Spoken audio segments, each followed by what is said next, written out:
અમે વડોદરાના મેયરને એવોર્ડ અપાયા હતા. એવોર્ડ કેવો એવોર્ડ કે વડોદરાને ખાડોદરા બનાવ્યો એનો એવોર્ડ, રોડ રસ્તામાં ભ્રષ્ટાચાર થયો એનો એવોર્ડ, મચ્છરોની નગરી બનાવી એનો એવોર્ડ, 2 ટાઈમ પીવાનું ચોખ્ખું પાણી નથી આપતા એનો એવોર્ડ. કારણ કે વડોદરાની પ્રજાએ તો ખોબે ખોબરીને વોટ આપ્યા. 5 વર્ષ 10 વર્ષ 20 વર્ષ નહીં 30 વર્ષ વોટ આપ્યા. મેયર આપ્યા, ચેરમેન આપ્યા, ધારાસભ્યો આપ્યા, સાંસદ આપ્યા. આના માટે આપેલા કે ભ્રષ્ટાચાર કરીને વડોદરાને ખાડોદરા બનાવશો? શરમ કરો બીજેપીના નેતાઓ, શરમ કરો. અને જ્યારે અમે રજૂઆત કરવા આવીએ છીએ ત્યારે આ બહાદુર પોલીસ, આ વડોદરાની બહાદુર પોલીસ જે ખુલ્લેઆમ દારૂના અડ્ડા ચાલે તે બહાદુરી નહીં બતાવે, ખુલ્લેઆમ ડ્રગ્સ વેચાય તે બહાદુરી નહીં બતાવે. બહાદુરી અમારી પર બતાવશે.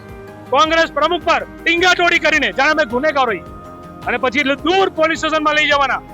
એટલે વિચાર તો કરો બીજેપીના નેતાઓ, તમને આટલી બીક લાગે છે? કોર્પોરેટરો તમે ચૂંટાઈને આવ્યા છો, તમને પ્રજાએ ખોબે કરીને વોટ આપે છે. મેયર તો આવતા નથી, ગભરાઈ ગયા. 4 મહિને 5 મહિને ભાઈ ચૂંટણી આવશે એટલે મેયર મોડું નથી કરતા, કારણ કે મેયરને ફાવતું નથી.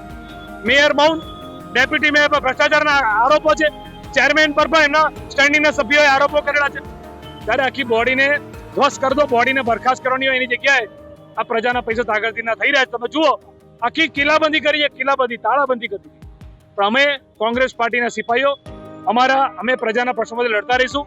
આગામી દિવસોમાં જો જરૂર પડશે તો જેલ ભરો આંદોલન કોંગ્રેસ કરશે.